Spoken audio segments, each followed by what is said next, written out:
All right, ladies and gentlemen, I got my man Chris Ward here. What's up, Chris? How you doing, man? Hey, I'm good. I just was telling you I finally did my first like ultra run in a long time up in Leadville yesterday, and so I'm all sunburned. I have toenails falling off my body, so I feel good. I feel alive. Isn't it funny that that's what makes us feel alive? Like our toenails are coming off, and it's like, okay, yeah, I did something, man. I'm feeling good. Yeah, like halfway through it when my brain started getting foggy, I was like, why do I do this? Yeah. But I kind of liked the fogginess of my brain. Like nothing else really gets me there in the same way. So Yeah. I was psyched for that. Yeah, it's funny. Like biking doesn't quite do it like running does. Going to the gym, lifting weights, as much as I enjoy it, it's not quite running. It doesn't get you off the same way. It's totally Yeah. different. Yeah. Yeah, I know Well, it's weird. I don't know what it is about it. right. That's why so many of us like it, I think. It's like a drug. It's like an antidepressant or something, you know? Yeah, it must be. How long But has it been yeah, since you ran an ultra?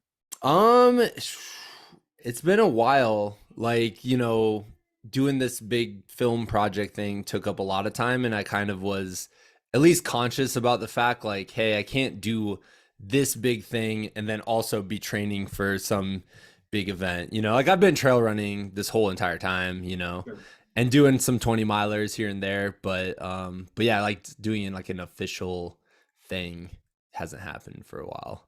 So how far did you end up running yesterday? So we did the goal was a 50K, Mm, and we did just enough laps. It was a 1.15 mile laps around my friend John and Shanna's place. You met them in Leadville, and they had like their yard set up and in this loop, and my goal was a 50K, so we ended up getting like 32 miles in. I think it was like nice. 28 laps or something. And we had Whoa. like an hour left, and I was like, I kind of just want to sit inside and eat soup now that I've accomplished my goal. Totally. I could go back out and get maybe one or two more laps, but I was like, nah, soup sounds good. Totally. Yeah. What was the course like? I mean, I have to imagine Leadville's pretty cold right now. It was, so that was what we expected, right? Like they called it the Leadville Shiver. And I Okay. was like psyched. I was ready to try like a winter ultra kind of deal. Yeah. Um, and then we got there, it was super sunny. It was like 30 plus degrees. We're wearing shorts for most of the run, and which my legs are paying for. They're all sunburned now. Sunburned. But yeah, man, it was great. It made it hard. It actually made it more difficult, probably because the snow was like sand. It was like Mm, running on the beach the whole mm, entire time. So mm.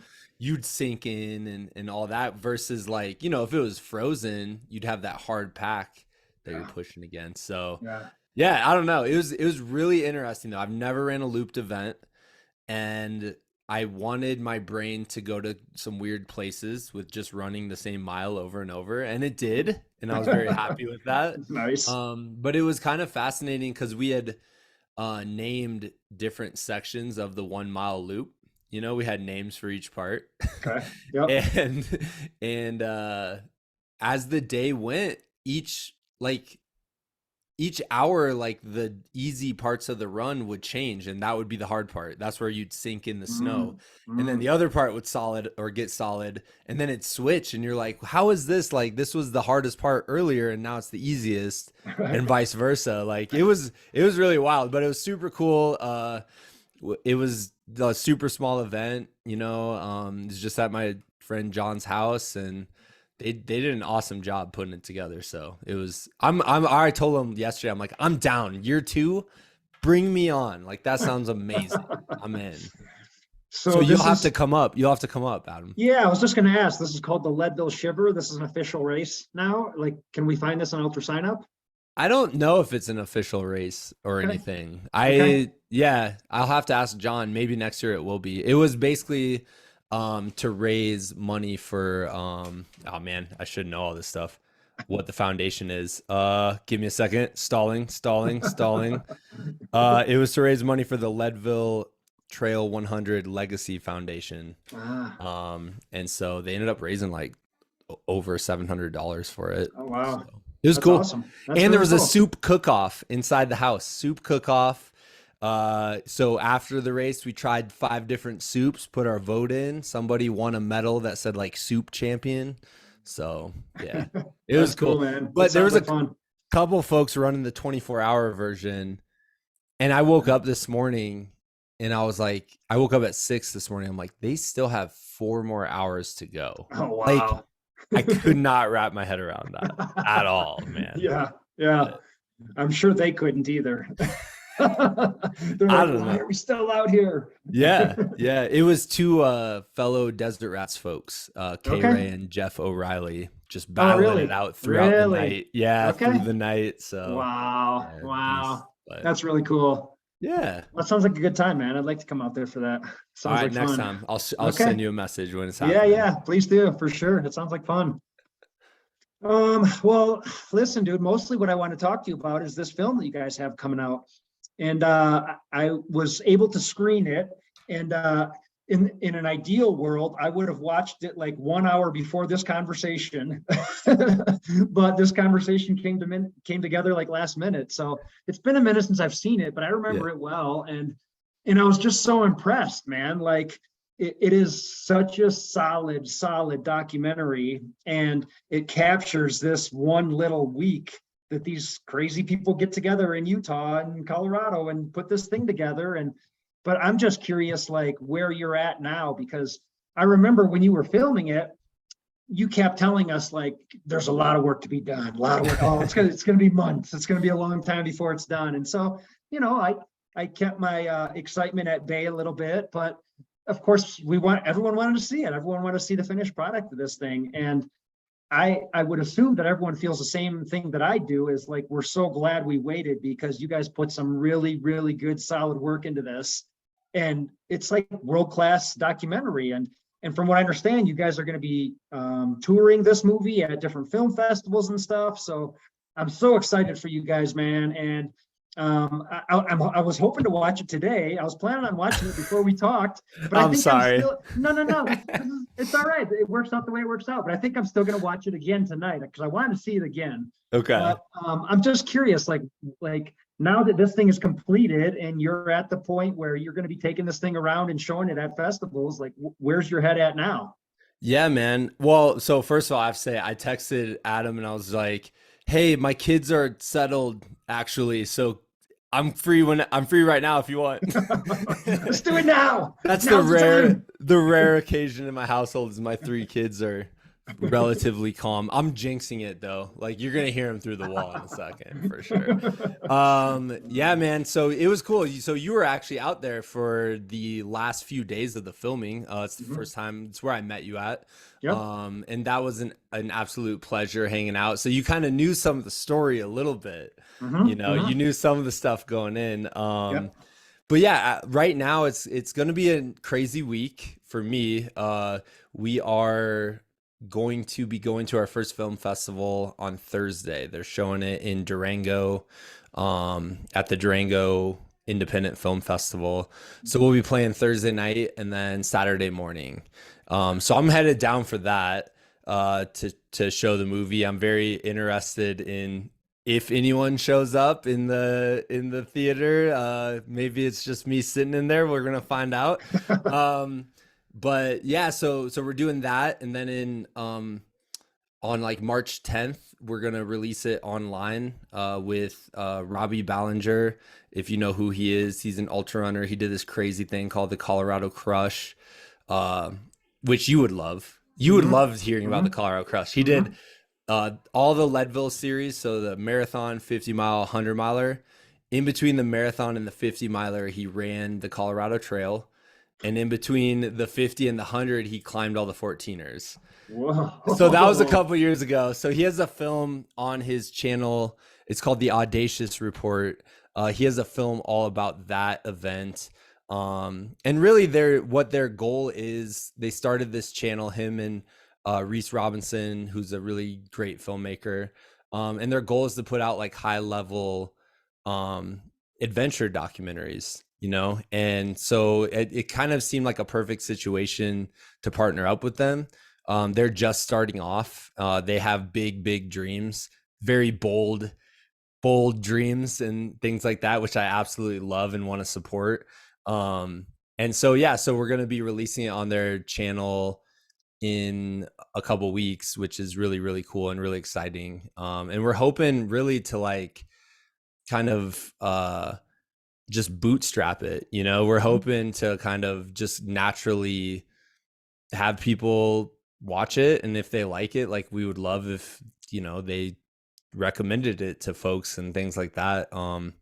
You know, because the whole thing's been like a independent process. Like we don't have any sponsors or anything like that. It was a crazy idea me and my friend Paul had, and he basically kind of, you know, like peer pressured me into it. He was an established filmmaker and I'm not. I'm a middle school science teacher, and Paul's like a Hollywood screenwriter, so it's like the perfect odd couple, you know what I mean? And we met out on the Kokopelli Trail back in 2018. That was we met day one of that race when we did it, when we were participants, and ran together, became friends, came back in 2019, which really just solidified our friendship. You know, when you're sharing miles and miles in the middle of nowhere together, and then you're camping all night and you're only together all week, and you're just, those are the people you rely on. Like these deep relationships form fast, you know? And so I'm so grateful to even meet him. But then when he was basically suggested the idea of doing a documentary and wanted me to help him with it, and then it just ended up being in this wonderful partnership, I was like, just mind blown, dude. Yeah. It was so wild. So yeah, we're excited to like finally get it out to the world, and then it's the world's, you know. And yeah, so the next few weeks are gonna be a little crazy. We're also playing in Salt Lake City. We're doing Orem, Utah, which is like 40 minutes south. I should have looked up the dates, but that'll be in a couple weeks. And then we're doing the Wasatch Film Festival on April 22nd. So those are kind of the big events right now with it. So yeah. Okay. Yeah, man. Why did your buddy pick you, the middle school teacher, science teacher, to help with this film project if you don't have a background in film? I think that's a great question.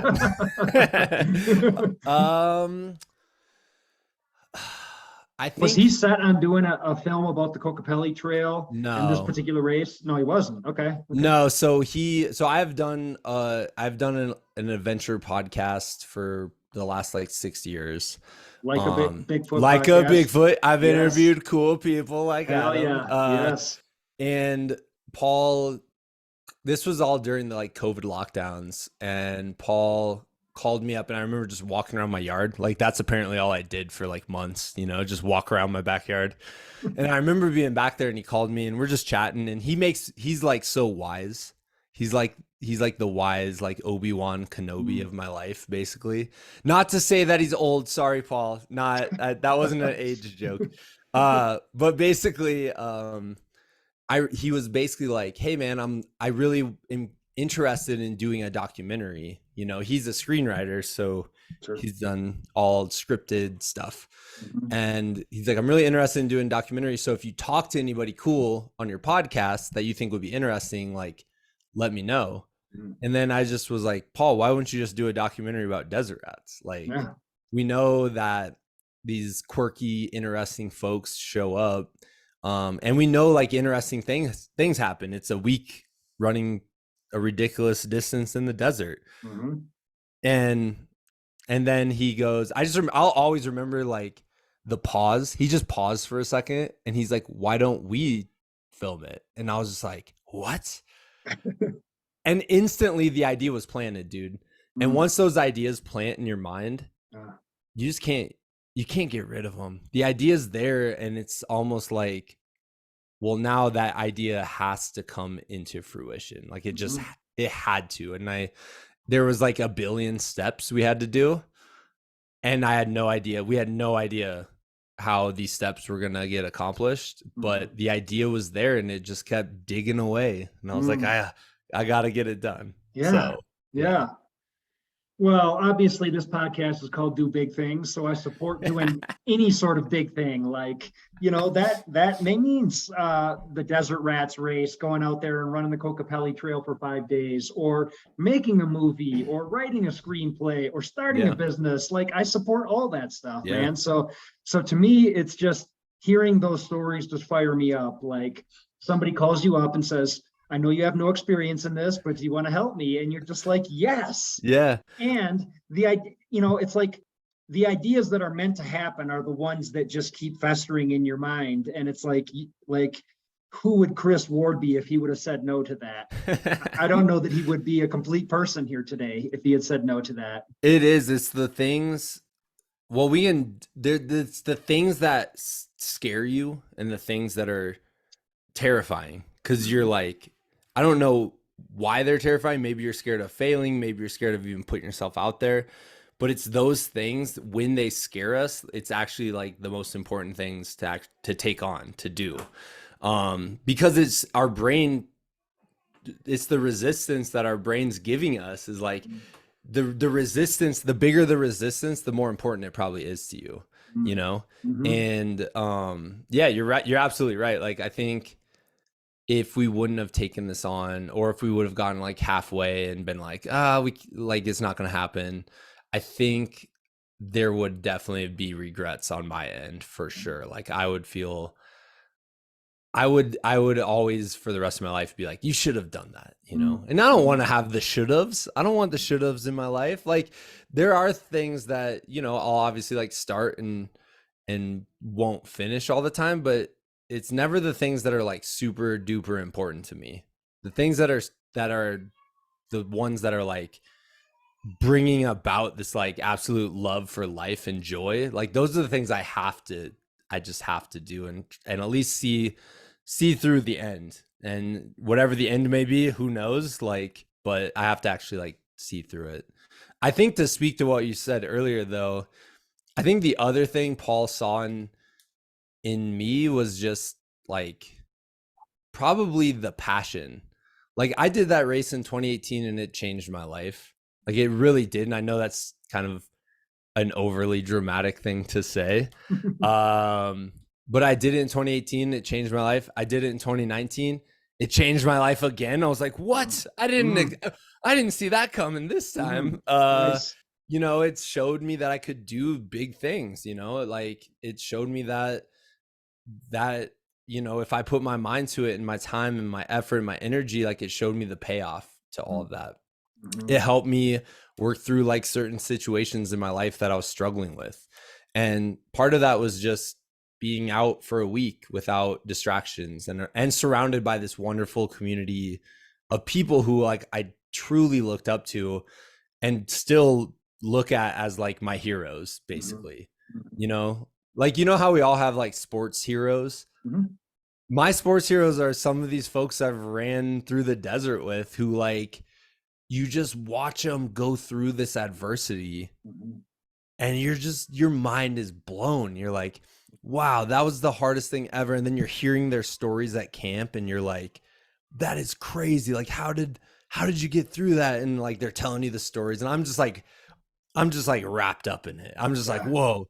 And I think that enthusiasm was probably pretty obvious because I don't hide my enthusiasm well. But so I think that probably kind of helped. Yeah. No, your stoke level was high the whole week of Desert Rats, which is what everyone appreciates about you, I think, man. Um, so how did you approach this thing from the beginning? Well, actually, before we even get there, Yeah. explain to anybody who's never heard of Desert Rats what this week-long race looks like. And obviously, you guys showed up to make a film about it, but yeah, let people know what this thing's about. Yeah, definitely. I should say the name of the film probably, huh? Yeah, please. It's called A Long Way from Nowhere, which coming up with the title was probably like 80% of the battle. I was like, how do you like we threw out so many ideas. Me and my wife driving on road trips for like 3 hours, just trying to come up with something. Can't do it. But yeah, so Desert Rats It's a multi-day stage race. So basically you're running a certain distance every day to a camp. Um, and then the next day you run another distance to another camp, and eventually you get somewhere.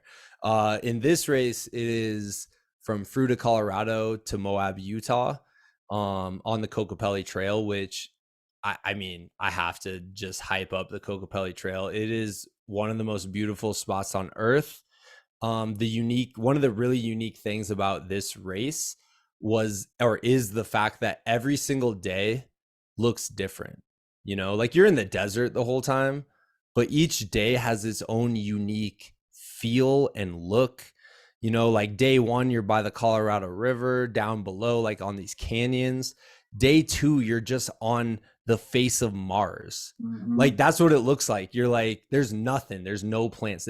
You're in a wasteland, dude.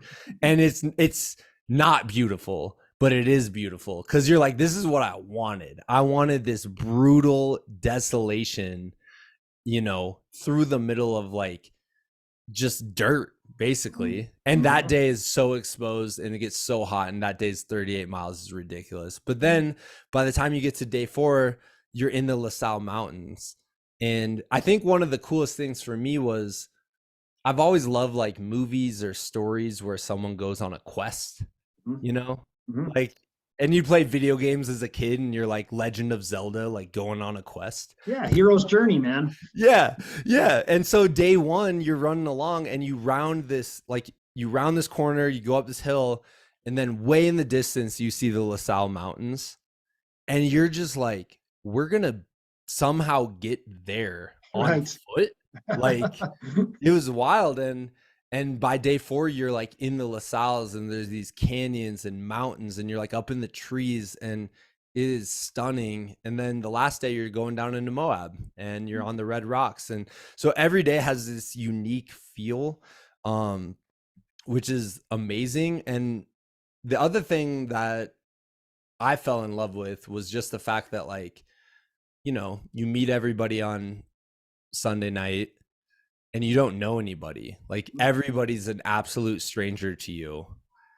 And then by the next Saturday, you don't want to leave each other's side. Right. Like, you bonded that much. And you saw that, I think, when because it happened. You got to camp on day 4, the expedition stage in the La Salles. And it happens that day and that night. Like people don't want to leave each other from then on. So it's just a special event.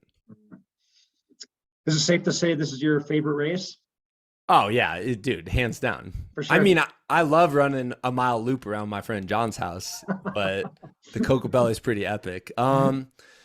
Yeah, hands down, that was my favorite race ever. And I think, I mean, it's all of it though. It's hard to even really describe because there's probably like 8 different reasons why I like it, and like really deeply personal reasons why I like it too, you know. And yeah, it's unbelievable.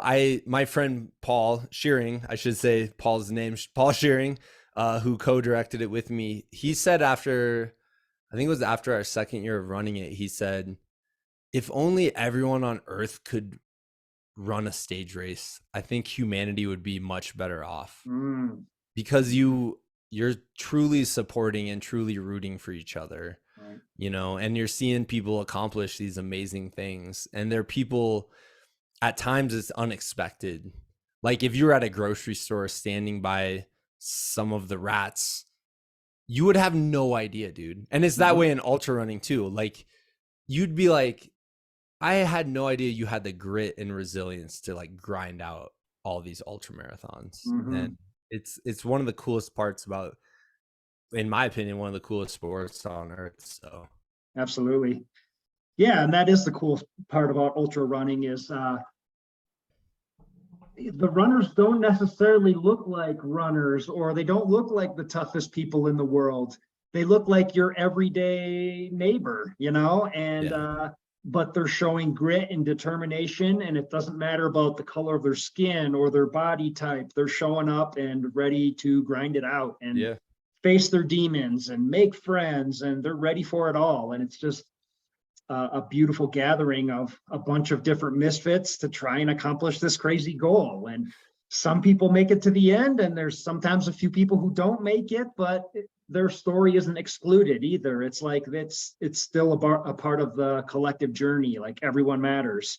Yeah. And you're right. I noticed just how close everybody was by the time that we got there. Like the bonds had already been formed, but it wasn't cliquey. It's not like you guys weren't welcoming to me and Beth. You guys welcomed us right in, started asking us questions. What races have you guys done? What are you up to this year? And before long, we're just in the mix. And it was, the whole thing was a blast, man. But so how did you guys approach this thing? Like, so you ended up in the movie, you have stories that came together throughout the filming of this, but in the beginning of this documentary, those stories weren't planned.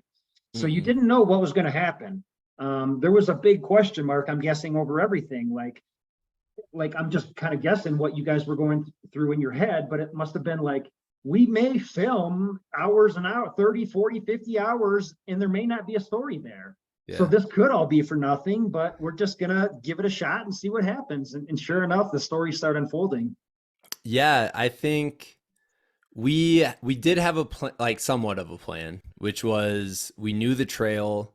We knew where, I mean, there was 4 of us filming. So we're like, okay, somehow we have to cover this like giant, through trail with 4 people filming. So we had plans of like where we wanted to be. We knew where there were pretty parts and things that stood out for like pretty shots and whatnot.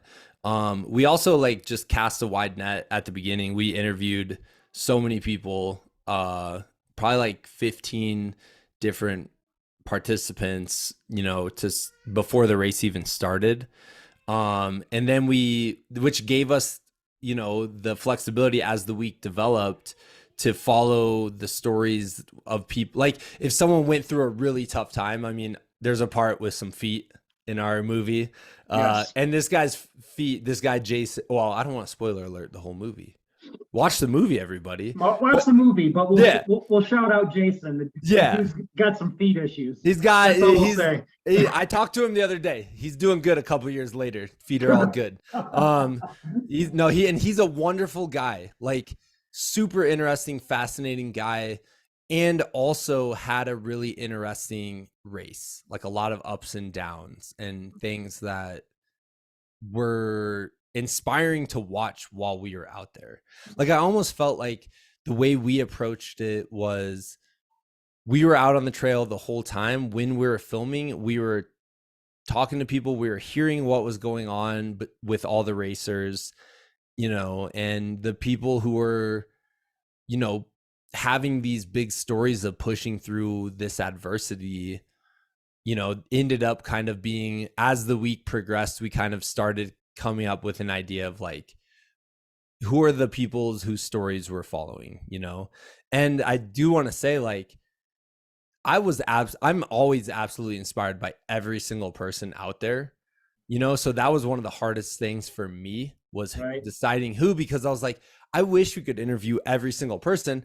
I would watch this movie if it was 80 hours long, but I don't know. And I have, because I watched all the footage, but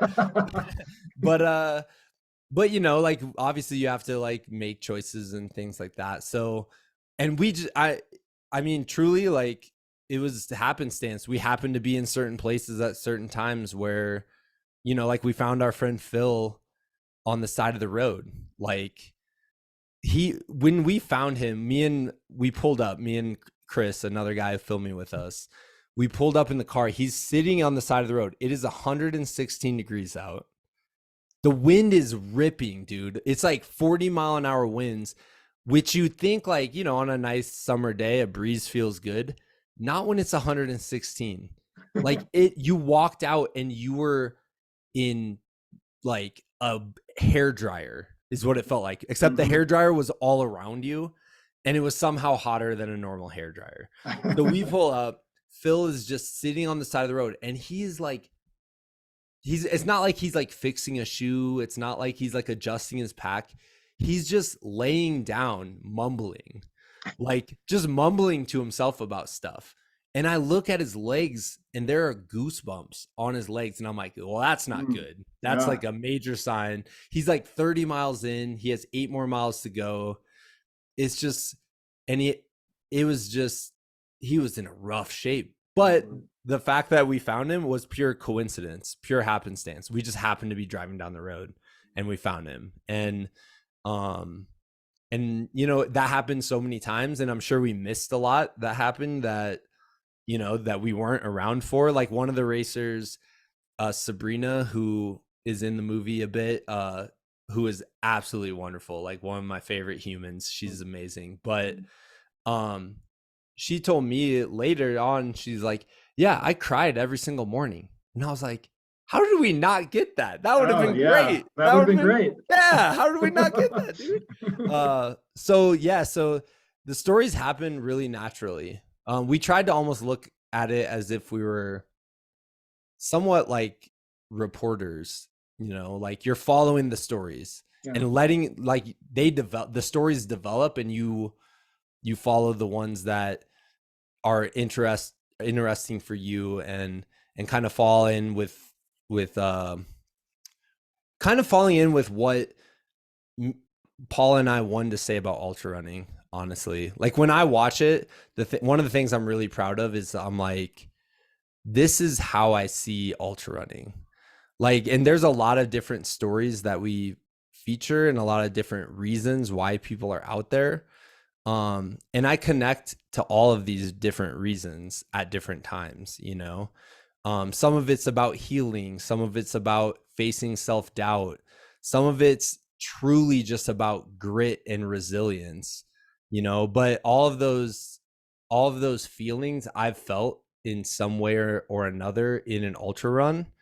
And so I'm really proud that we got to highlight that in other people, because I think it speaks to some of the commonalities we all share as ultra runners. And then also, I mean, one of the things we were striving for was more of like, what are the commonalities we all share as just human beings, you know, trying to get through life.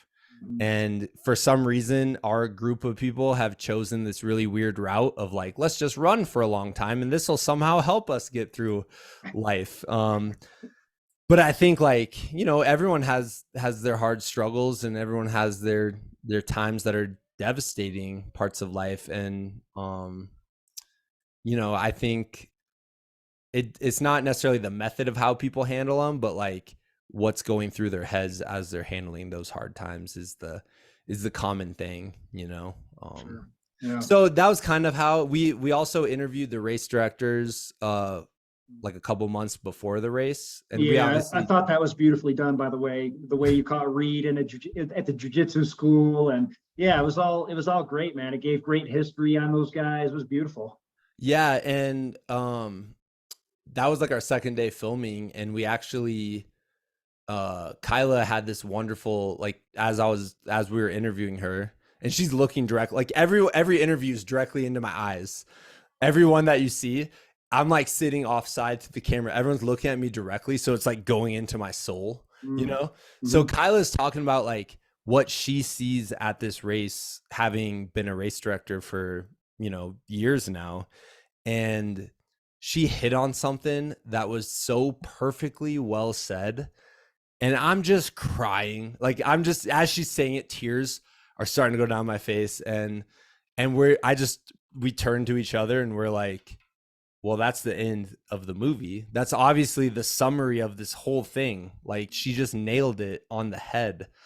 And so that was actually just pure luck, but we knew what we were shooting for because of what she said. We were like, okay, this is what we want to show somehow. This is kind of like the conclusion that we have to get to somewhere or the other. We don't know who the people are going to be. We don't really know what's going to happen. We know things will happen, but this is where we want to get to. So I guess that's kind of like the process that we chose. Yeah. Yeah. And I don't know that there's a right or a wrong way to do it, but that's pretty interesting to be filming on day 2 and be like, okay, there's the end. Now we got to find the beginning and the middle of the movie. We got the end figured out. And we also had to find the characters, and sure. Yeah, we had to find literally everything else, but we got that end. Yeah, yeah. Yeah, man. It just happened to work out that way. I'm sure if we did another one, it would be a completely different process. I Totally. think the thing is, you just like in racing, you have to be adaptable. Like you have to be flexible, you have to be adaptable.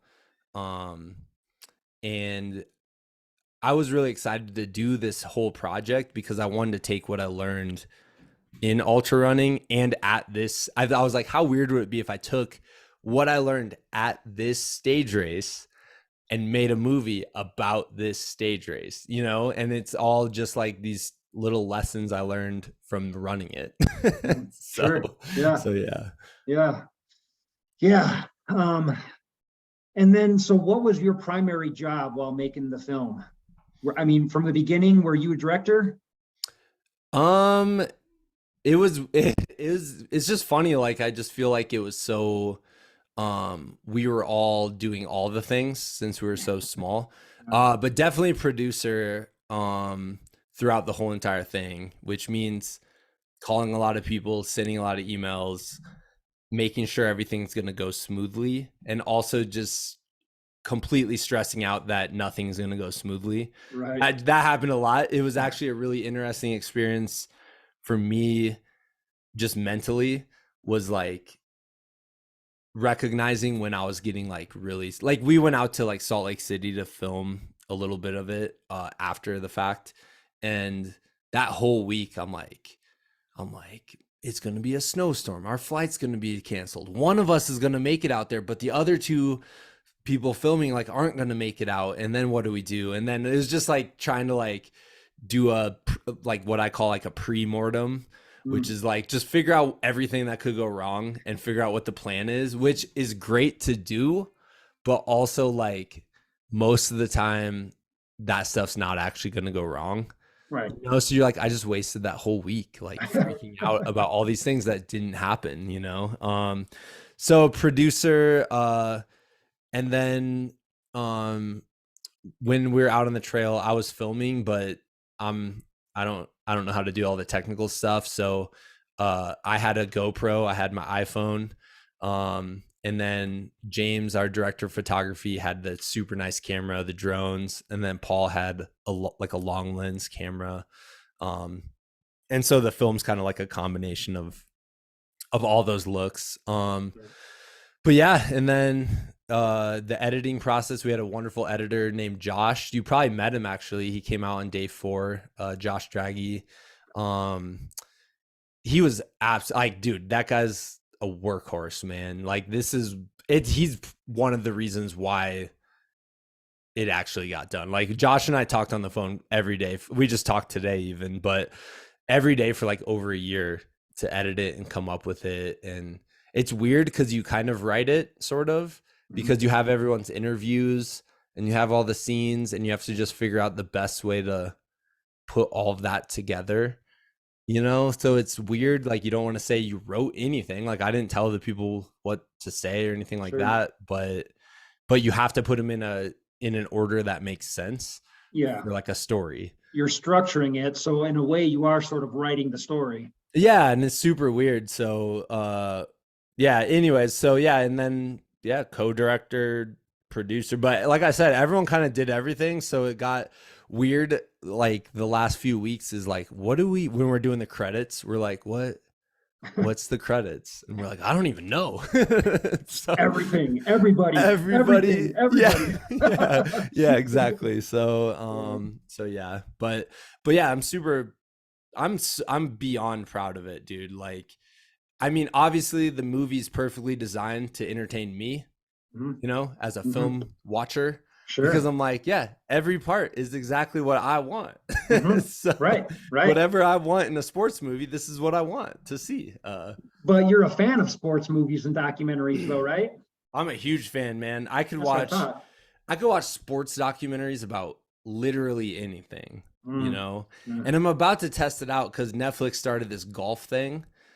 And I'm like, I really don't have much interest in golf, but I'll give it a shot, dude. I'll give the documentary a shot. And I feel like it's going to get me invested right away. Okay. Yeah, man. And then it was interesting watching just regular movies. as we were doing this, because I'm like, oh, I see what they're doing now, like Mm, with the story mhm. arcs and all this, and Yeah.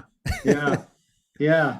No, I mean, yeah, I've done some writing in the past, and I've written a screenplay recently. And while I was writing the screenplay, as I'm watching these movies, I'm like, more's coming to light. I'm learning more and more, and I'm like, oh wow, okay, now I understand. Like, and just the other day, I was putzing around the house and TV was on, and the movie The Goonies came on. Classic movie, Classic. 1985, I think it is. But I was watching that movie, and the beginning of the movie and the way they introduce all the characters, I'm like, man, these guys nailed it. They just had it perfect. Like, whoever wrote this script just knew exactly what they were doing, and they just had it so dialed. Like, Yeah. that's what I aspire to. Yeah. But I get it. And so as you're watching different movies, you're taking in different inspiration from different places, and then sometimes some of that ends up in your the project that you're working on. Yeah. You Yeah, dude, know? I just remember, and we didn't end up really doing it, but I was like, before we filmed, I'm like, okay, when everyone's walking out of the van, it would be sweet. Like, you know, the part in Predator, everyone's like walking out of the helicopter, and it just says everything you need to know about these like 5 or 6 dudes. Like, one's wearing like a suit. He's Yeah. like comes out in a suit and like cool Yep. sunglasses. And then Jesse, the body Ventura, comes out and he's just like in a cut off sleeve thing with like a headband. And I'm like, just them walking out of a helicopter kind of tells you everything you need to know about the Right. movie Right. or about their characters. About their And background. Yeah. yeah, so I was like, we should try to get everyone walking out of the bus and just see if it ends up like, and we ended up not doing that. But Okay. but I was like, we were just like having the greatest time just geeking out about movies beforehand Mm. and after, like Josh, our editor, put in this shot. This lady Jen is sitting in the middle of the trail fixing her feet. And I think when I was filming, I was like backing up or something. Okay. But if you're backing up and then you zoom the shot in, it makes this really weird distortion kind of thing. And Josh did it. He didn't tell me he was going to do it, but he put it in like that. And I just texted him like, you did the Lord of the Rings thing where it like looks all crazy. And he's like, yeah, dude. He's like, you notice that? I'm like, yeah. I was like so Nice. psyched. But Yeah. but yeah, man, I want to hear about your screenplay at some point for sure. Oh, for sure. Yeah. No. So a buddy of mine is a film director, and he's directed a couple of full-length feature films that are on Amazon Prime, and Oh, that's they're cool. indie films, but Yeah. they're really, really good. And I really loved his directing style. And so I hit this guy up, and I just was telling him like, listen, dude, I just love your style. Like, I can't believe you did this, and I think you should keep going with this. And then of course he started talking to me. We started talking about writing, and he started pitching me ideas, and he wanted me to write something for him. And he asked me if I could write a horror story for him. And it's just not really my genre. Like, I'm Yeah. horror films are okay, but I don't really get into them that much. Yeah. But he's like, and then he comes back to me a couple of weeks later. He's like, what about a story? What about a story about a bachelor party that's gone completely off the rails? And I'm like, boom, that one I can do. I can write that. Yeah, that I Oh, can do. that's awesome, man. So yeah, I sat down and wrote that, and he's planning on filming this thing at some point. So I don't know if it's actually going to Dude, happen, fingers crossed. that's But so cool, man. yeah. So Is it weird talking about it? I don't know. Well, it's only weird because I don't know if it's really going to come into fruition. Yeah. Like, Yeah. sure, I wrote this thing, and there's a conclusion to it. Like, it's done. So Yeah. I feel good about my work. Is it really going to be turned into a movie? Yeah. Is our producers going to actually give us money to film Yeah. this thing? Like, who knows, man? So Yeah. I only ask because like I feel weird talking about this. Like it's weird, man. And maybe you'll relate to this. So for the longest time, the project was like our little small group of filmmakers, and then even like extended out to the runners. Like, it's a small group of people, right? yeah. And now we're at the point where it's not going to be that small group. Like for like a year, it was me, Paul, and Josh that had seen the edit, Yeah.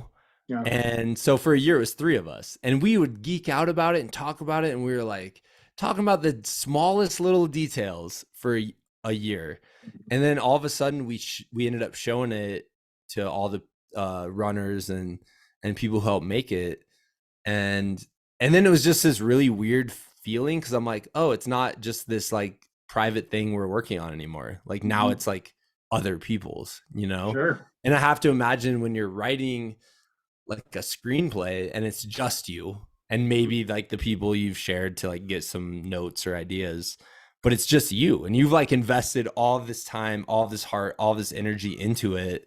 And then all of a sudden you just give it to someone and you're like, I don't know how this is going to go over.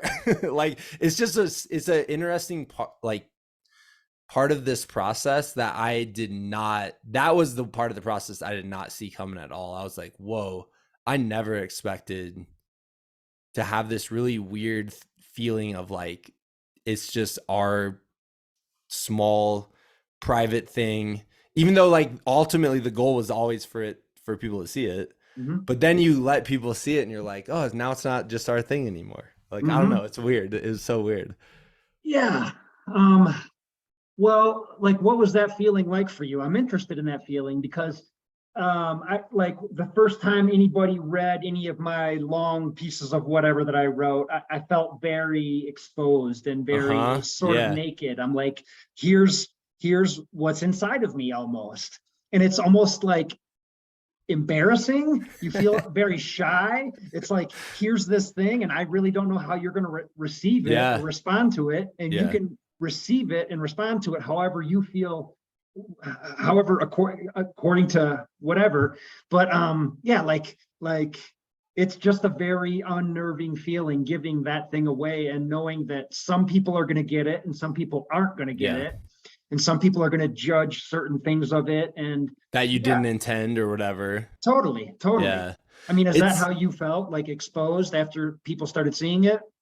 um I mean, everyone had really positive things to say, so it was Sure. like it was good. Like, and you sent me a message that was just like I was like, this is such a wonderful, like it's just wonderful words, and so that was awesome. But I went down, work at a middle school. I went down and talked to our theater teacher, and I was like, is this a normal thing? Like, you're holding on to this, and then, like, I was asking her about like when she's directed a play, and for like weeks and weeks it's just like 20 people working on this thing and then you give it out to the world and like yeah, you're right, like there are things that I intend and want people to take away, but like I'm in no control whatsoever if they take away the same things I took away from it, Right. which is really cool. Like that's a really exciting thing, Mhm. but it is kind of a crazy thing to think of, like I don't know, that people will interpret it in a different way based on like whatever their experiences have been or Mhm. wherever they're at in their life when they're watching it and things.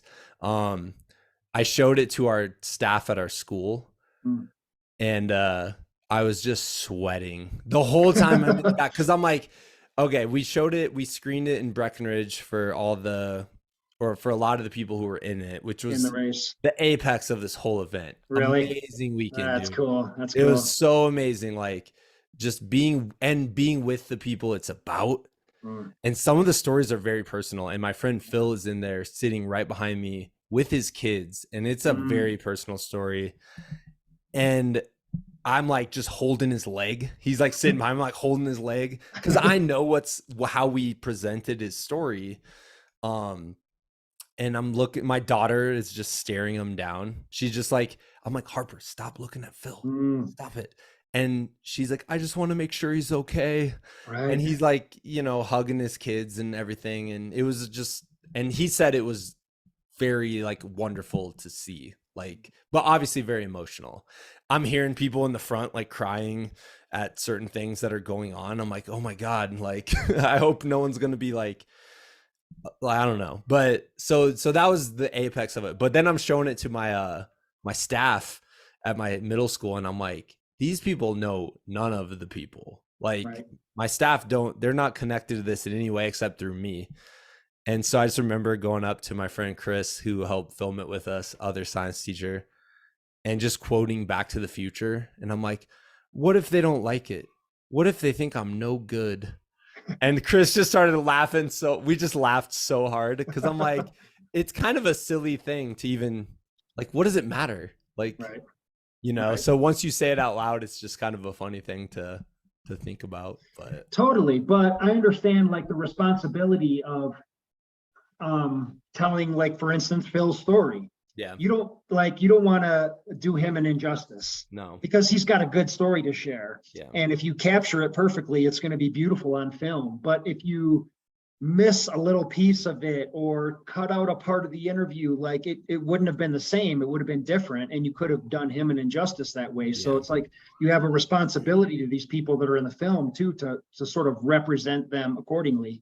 And I love all the people in the film. Like Yeah. I truly am friends with all of them, but I'm also like inspired by all of them. Like I look up to all these people in the film, the sisters, Amy and Mikey. I can't even really explain to you how much just knowing them means to me. And I think for part of it is I see them as sisters and they're grown and all the grown, you know, and I look at my kids and I have 3 daughters and they argue all the time, dude. They're like always wrestling and arguing about the dumbest little things and super ultra competitive with each other. And that's how Amy described her relationship with Mikey growing up, you Mm. know? And so when I see those two sisters going through the race and they're laughing with each other and they're having a wonderful time, and I think of my own kids and I'm like, this is all I want for them in the future. Like if they're doing adventures like this and truly loving spending time together, then I've done my job as dad, as far as I'm concerned. Yeah. And so when I'm interviewing and thinking about Amy and Mikey, like I don't want to mess that up either, because I'm like, we can't mess that up because it's just, it's one of those things. You meet people in real life and there's a certain energy that comes across. And in their case, it's like being sisters, you know, and this love, this weird sisterly love, which is also like competitive, but also like just this true bond together. And that comes across. Like there was probably like 30 moments where we have them filmed doing some goofy stuff where they're cracking each other up. And I'm like, it just comes across. And I'm like, we can't mess this up, because then, like you said, we're doing them a disservice because we're not truly trying to represent them in how they came across to all of us during that week. So, yeah.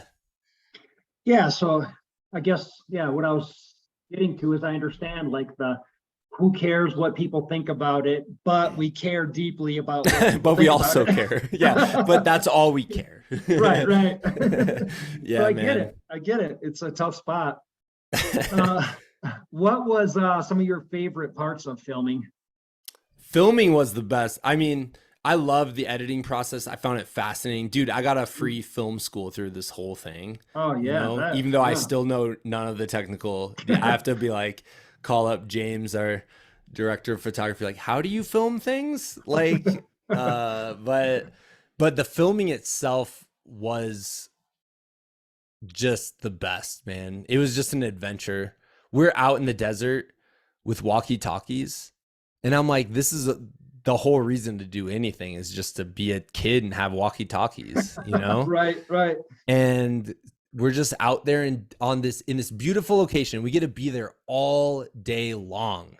You know, like we're not running by it. We get to set up in these really cool spots and stay there for a couple hours. We get a mountain bike in, we get to drive in. I get to run alongside some of these people. And it's just that adventure aspect. Like to me, it was just as significant of an adventure as any of the runs have been, like Mm-hmm. any time running it, because we get to experience the race in a whole new way.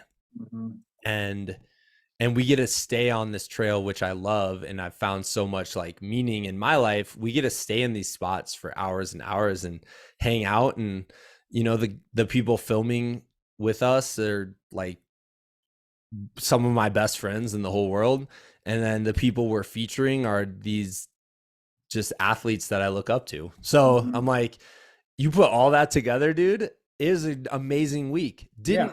I barely slept. By the time I saw you, I was definitely sleep deprived, 100%. So, but like, but it was so worth it every second, man. I'm trying to think what a favorite part would be. I just remember the first day, my friend Chris Cornejo, other science teacher with me, fellow film guy who only knew how to use GoPros. So me and him went down to the river the first day where runners will like jump in and stuff. And we hiked down and I just remember being giddy. We're just giddy hiking down. We're like, this is gonna be so cool. And we get down there and we're just in the river, like filming people. And then we just jump in and like cool off a little bit and get out and film some more people. We're like going off. Well, maybe I shouldn't say we are going off trail. It's the desert, whatever. Like we're going off trail a little bit. No, I'm going to report you, Chris. Yeah. Trying to like cut. I'm like running by this railroad track, trying to like get from one spot to the next spot of the trail, but like faster than everybody. So I get more footage. And it was that stuff, dude. It just made me feel like a kid. It was so much fun and being with those guys and being sleep deprived and hanging out at camp afterwards, being like, what do we like? What's the story that like trying to have like creative discussions over like, hanging out and like buy all these vans and camping or like tents and stuff. I'm like, dude, nothing beats that, man. Yeah. Yeah. No, I could tell you were definitely in your element and having a blast out there. Well, I also think like doing that race though, this is my theory. You have to show up as your ideal self. Yeah. Like however you idealize yourself, you have to show up as that because it's going to be really hard. Yeah. And if you're anything less, it's just making it that much more work for you. And so I kind of thought when we were filming, I'm like, I need to be my ideal self. Like I put in work for a year to make this happen. And now we're out here.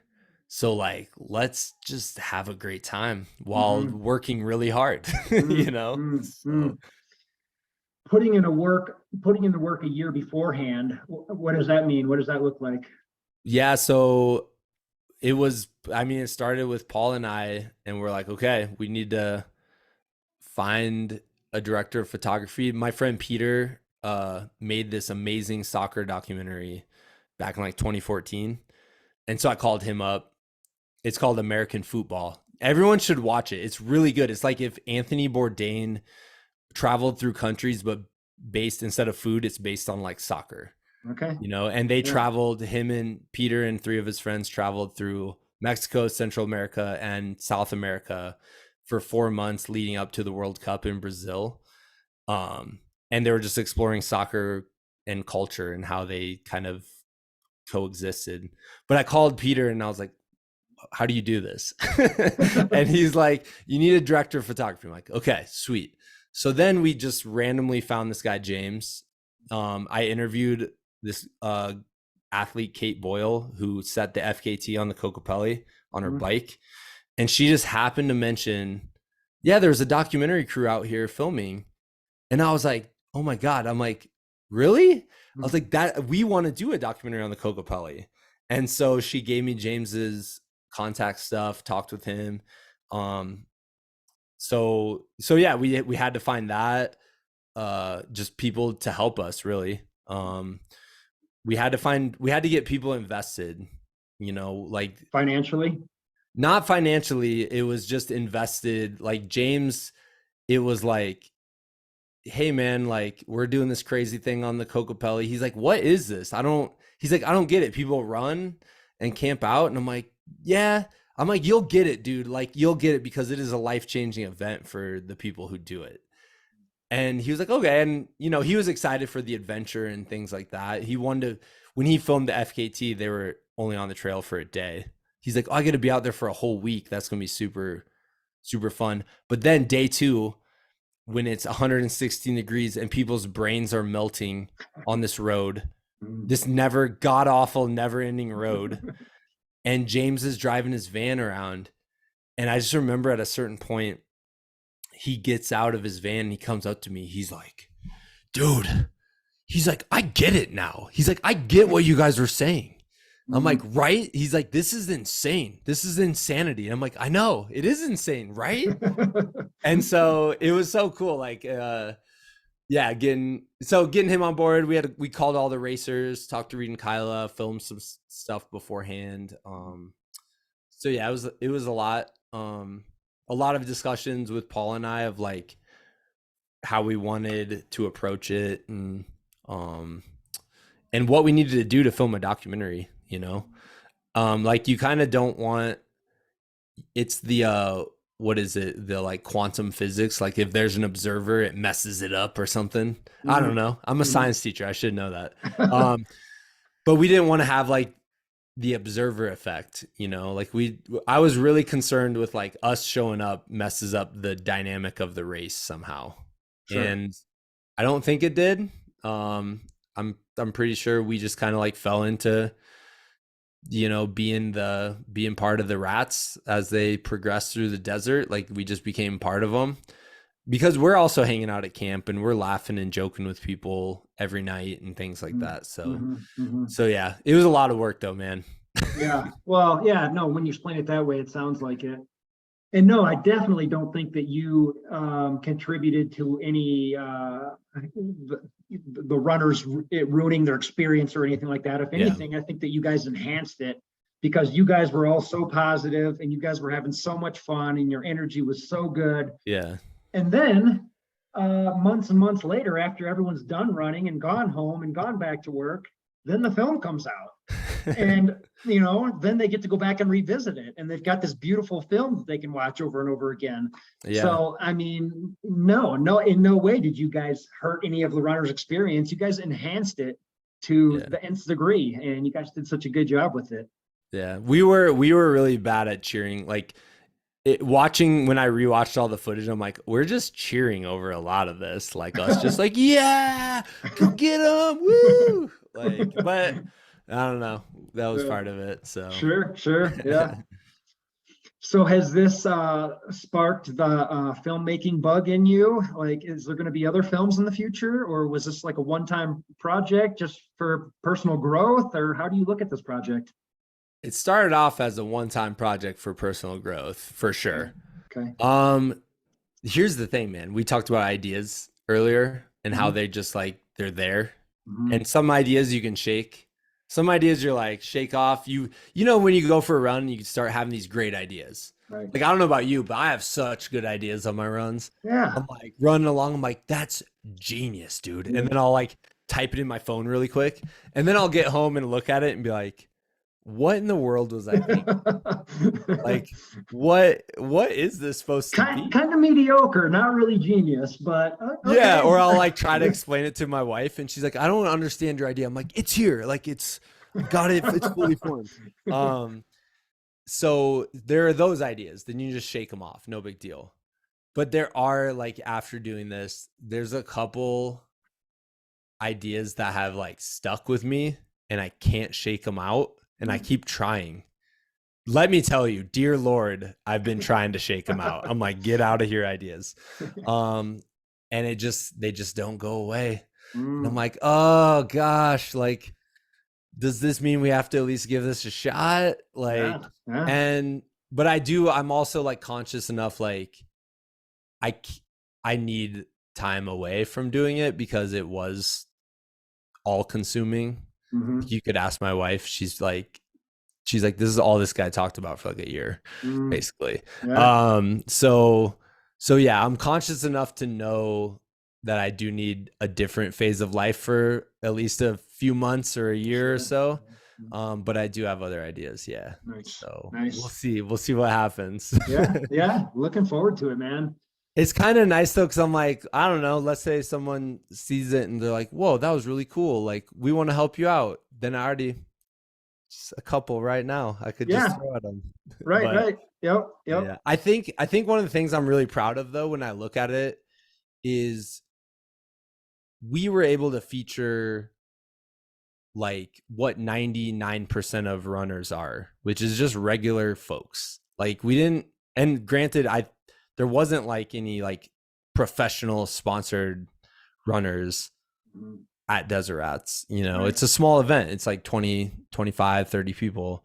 But we were able to feature folks that like anyone could relate to. Like, I don't even think you have to be a runner. And it's weird because I'm a runner, so I can't watch the film with those eyes. But I think you could just be a human being and watch this and have ideas and people and storylines to connect with.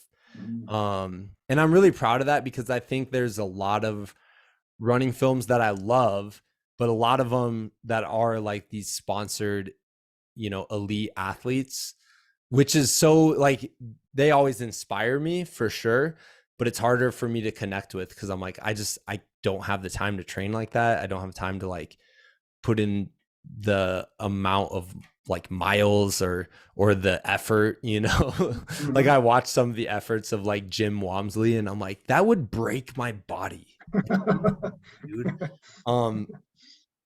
And I think like, I guess what I'm hoping happens, and I don't know if it takes like me putting the idea out there, but I know for me that there's so many times where I try to tell someone about ultra running and they don't understand it. And the question is always the obvious question, and it should be the question, but it's always like, why? Right. Why would anyone do any of this? Yeah. Do you get money if you finish that? Yeah, like like why, what happens what happens when you do this? Why would people go out and like spend their vacation doing something like this? And Right. everyone asks that. And I think a lot of times like family members or coworkers or friends are like, what is this? I don't even understand. Like, what's the purpose of this? What's the reasoning? And I think our film offers up a variety of different reasons why people would go out and do it. And I do think it's almost like in a weird way, like a resource to be like, hey, I'm trying to explain to my mom why I'm going to go run 50 miles and she doesn't get it. Let me just show her this thing and she'll probably have a better idea.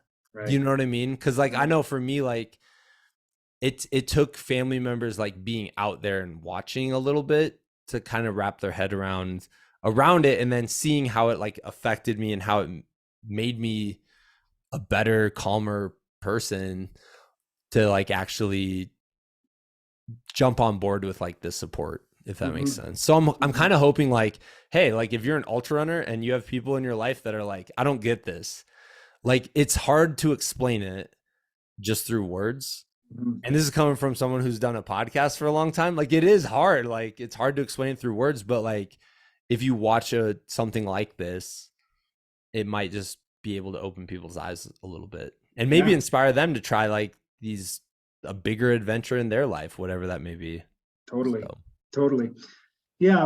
One of my favorite parts about running documentaries in general are like when non-runners see them, like the Barkley Marathon. The Barkley one's the best, dude. It's the best one. It is. I mean, well, there was good ones before that, but the Barkley I feel like has kind of trumped the other ones because it's like now that's like the biggest, hardest race for non-runners to look at ultra running. The Barkley must be the hardest, right? Have you ever signed up for the Barkley? I'm like, no, I have no interest in doing that. I don't want to do that. That looks. I also watched the movie. Yeah, it looks I like watching really hard. the movie. Yeah, that's as far as I go.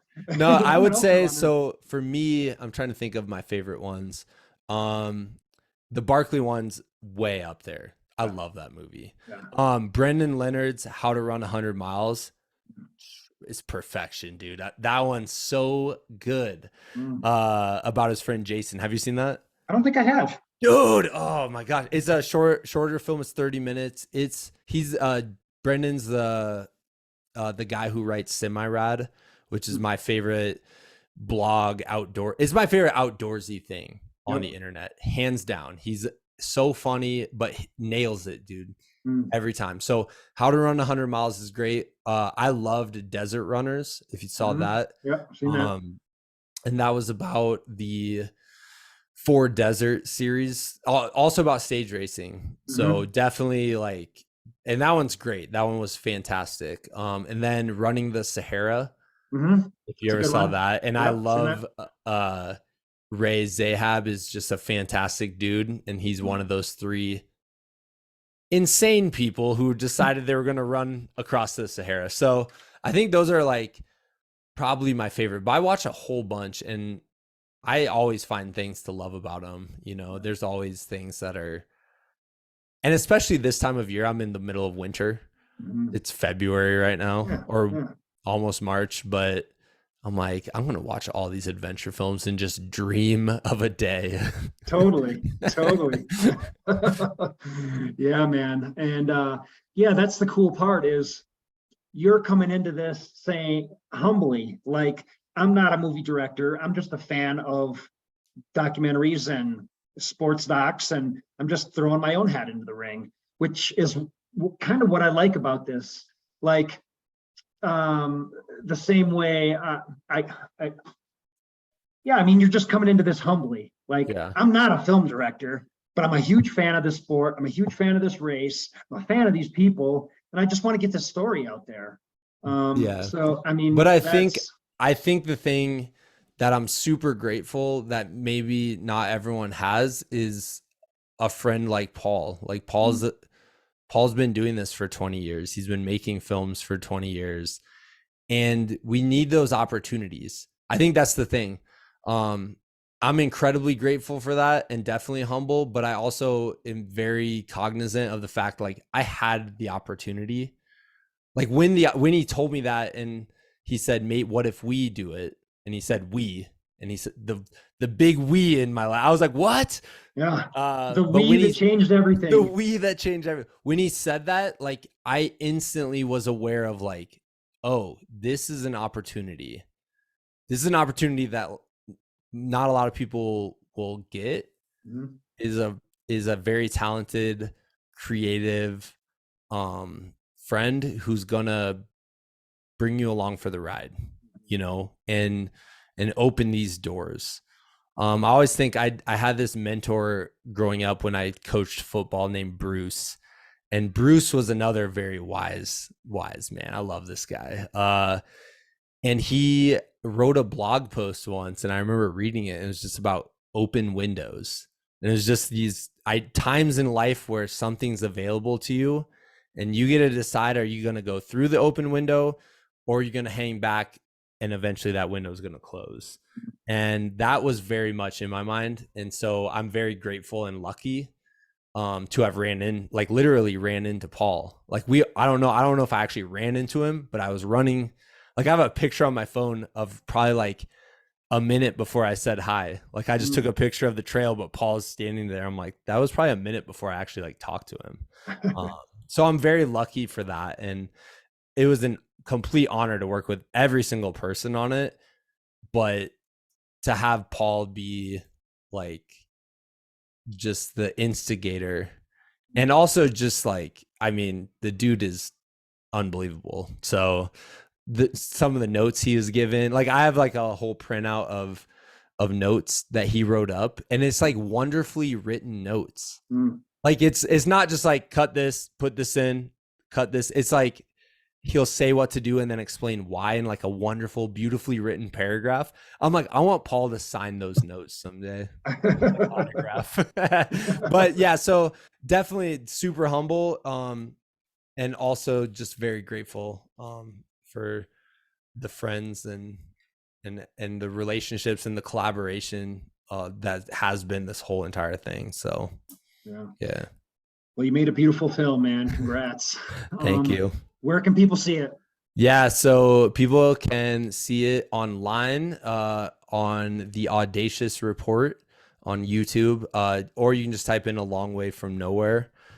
It should pop up on YouTube. Please, like I said, we're trying to bootstrap it. I feel so weird. My Midwesternness feels weird about asking for support, but if you like it, like share it with some friends, post it online, like that. We kind of put it on YouTube intentionally because we're like, hey, everyone knows how to use YouTube and share Yeah. it with people who might be interested or who might connect with it. So Mhm. so yeah, you can find it there. If you're in Salt Lake City on April 22nd, we'll be at the Wasatch Film Festival. And then if you're in Orem, Utah on March 16th, we're playing there at 8:50. at the Zion's Indie Film Festival. So yeah. Nice. Nice. And yeah, so I mean, this is a film that you guys put out for people to see for free. You post it on YouTube. So I mean, anyone who is listening to this, please watch the film. Please like it. Leave a comment. Like, get the algorithms out there. Share it if you can. Put it on Facebook. If you know somebody that would be interested, let them know. If you know somebody that's not a runner that would just enjoy an inspiring story, this is a great one. I mean, you don't have to be a runner to like this movie. Send it to your grandma. Because your grandma doesn't know what this is. You know, you're telling your grandma you run 100 miles and she's like, I don't understand. And you're like, here you go, grandma. Yes. And then have grandma write a report and send it to us and we'll read it on the air. Well, listen, Chris, thank you for coming on, dude. Beautiful film. I'm going to highly recommend this to everybody. I hope everyone watches it. And I was just happy that I got to be there for a small part of it and witness the stoke of Chris Ward. It was fun, dude. Well, thanks, Adam, dude. I really appreciate it. And thanks for having me on the podcast and letting me chat about it for a while. My wife will be grateful. She was like, oh, you had someone else to talk to about it. Cool. Well, listen, it's a pleasure. It's an honor to have you on, man. I hope to have you on more. Yeah, man. Actually, I was on your podcast and I've been waiting for a long time to have you on this podcast. So now that I'm thinking about it, so I've been waiting for this for a long time. So glad it finally happened. I'm waiting to go for a run at some point. So as soon as there's daylight outside and like the snow melts off, let's do it. Well, listen, my injury is healing up and I'm back. I'm running a few miles a few times a week. So heck yeah, dude. I'm getting back to it slow, but I will definitely take you up on that. All right. Sounds good, man. Let's do it. Dude. Well, thank you so much, man. Let's stay in touch and let's talk soon. Awesome. Cool, Chris. Have a good night. Yeah, see you, man.